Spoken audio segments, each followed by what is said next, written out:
Urologist হিসেবে আমাদের কাছে কিন্তু অনেক জটিল রোগীরা আসেন যাদের সেই সময়ই তাৎক্ষণিক অপারেশন লাগে। তো এই সময় অনেক সময় রোগীরা ভয় পান, ওনারা বলেন না আমি অপারেশন করতে চাচ্ছি না, আমাকে ওষুধ দিয়ে চিকিৎসা করেন। তো আমরা যখন রোগীকে বলি না আপনার অপারেশনই চিকিৎসা, তখন তারা অনেক সময় চলে যান এবং তারা তখন বিভিন্ন হোমিওপ্যাথি ডাক্তার কিংবা বিভিন্ন ধরনের ম্যাল ট্রিটমেন্টের শিকার হন। এরকমই কিছু বাস্তব উদাহরণ আপনাদেরকে আমি দিতে চাচ্ছি। যেমন আমাদের ইউরোলজিস্টের কাছে সবচেয়ে প্রধান যে সমস্যাগুলো নিয়ে আসে সেটা হচ্ছে কিডনির পাথর একটি। তো পাথর অনেক সময়ই কিছুদিন দেরি করা যায়, কিন্তু যদি ইউরেটারে ব্লক করে দেয় বা কিডনি নালিতে যদি ব্লক করে দেয় বা এলভিসি যদি ব্লক করে দেয়, সেক্ষেত্রে কিন্তু অপারেশনটা সাথে সাথে বা খুব দ্রুত সময়ের মধ্যে করতে হয়। যদি না করে পরবর্তী দেখা যায় সেই কিডনি কর্মক্ষমতা হারিয়ে ফেলে, কিডনির মধ্যে পুজ হয়ে যায়, পায়োনেফ্রোসিস হয় এবং রেনাল দুই কিডনিতে হলে এরকম সমস্যা হলে রেনাল ফেলিয়ার পর্যন্ত হতে পারে। আমার কাটতেও এরকম হলো। তো এরকম দেখা যায় অন্ডকোষে ব্যথা নিয়ে আসছে, সন্ধ্যার সময় বাচ্চা এসেছে, তো আমি বললাম যে এখনই অপারেশন হবে কারণ আপনার বাচ্চার অন্ডকোষটা পেঁচিয়ে গেছে বা টর্শন হয়েছে। তারা কিন্তু সেদিন অপারেশন করলেন না, তারা চলে গেলেন, তারা 3 দিন 5 দিন পরে আসতেন। কিন্তু এক্ষেত্রে টর্শন হয়ে কিন্তু 8 থেকে 10 ঘন্টার মধ্যে অপারেশন না করলে অন্ডকোষ পচে যায় এবং ফল তাই হলো, অন্ডকোষ পচে গেল, সে অন্ডকোষ ফেলে দিতে হলো, কিন্তু চরম মূল্য তাকে দিতে হলো। আচ্ছা, ঠিক এরকমই দেখা যায় যে যাদের ক্ষেত্রে মূত্রথলির টিউমার হয়, যদি আর্লি স্টেজে হয় সেক্ষেত্রে অপারেশন করলে কিন্তু ভালো ফল পাওয়া যায় এবং মূত্রথলি প্রিজার্ভ করা যায়। কিন্তু যদি এই টিউমারটা নিয়ে সে দেরি করে তখন কিডনি ফুলে যায় এবং সেটা মাসেল ইনভেসিভ বা মূত্রথলির যে ওয়াল মাংসপেশি তার মধ্যে ছড়িয়ে পড়ে, বাইরে ছড়িয়ে পড়ে।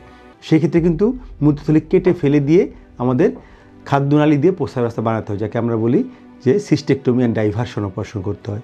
ঠিক একইভাবে প্রস্টেটের সমস্যাগুলোর কারণে অনেক সময় অপারেশন ইন্ডিকেটেড হয়ে যায়।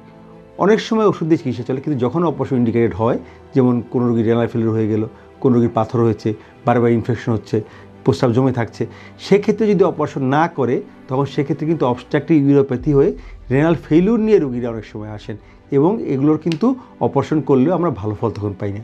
ঠিক একইভাবে প্রোস্টেট ক্যান্সারের ক্ষেত্রেও আমরা বলবো, যে কোনো ক্যান্সারের ক্ষেত্রে, যে কোনো অনেক সময় পাথরের ক্ষেত্রে বা কিডনির নালি ব্লক হয়ে গেলে যদি কিডনি ফুলে যায়, হাইড্রোফোসিস হয়, সেক্ষেত্রে অপারেশন ইন্ডিকেটেড। কিন্তু সাধারণত ভয় পান যে আমার বাচ্চা খুব ছোট, অপারেশন করবো কিনা বা বয়স্ক লোক করবো কিনা।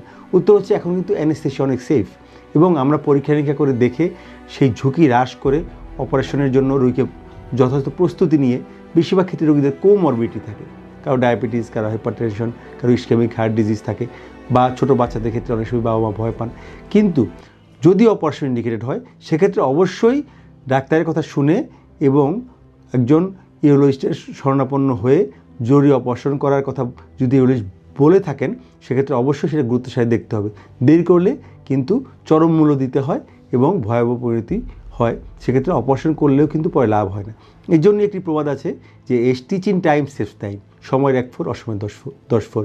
কাজেই ইউরোলজিস্ট যদি বলে থাকেন যে আপনার এই অপারেশন লাগবে বা কোনো সার্জন যদি বলে থাকেন সেক্ষেত্রে অবশ্যই আপনাকে গুরুত্বের সাথে বিষয়টি বিবেচনা করতে হবে। যেখানে ইউরোলজিস্ট বা কোয়ালিফাইড ডাক্তার আছে তাদেরকে শরণাপন্ন হতে হবে। কোনো ধরনের টোটকা চিকিৎসা কিংবা অন্য কোনো সাধারণ চিকিৎসার আশ্রয় নিয়ে ওষুধ খেলে কিন্তু সমস্যা আরও ভয়াবহ হবে।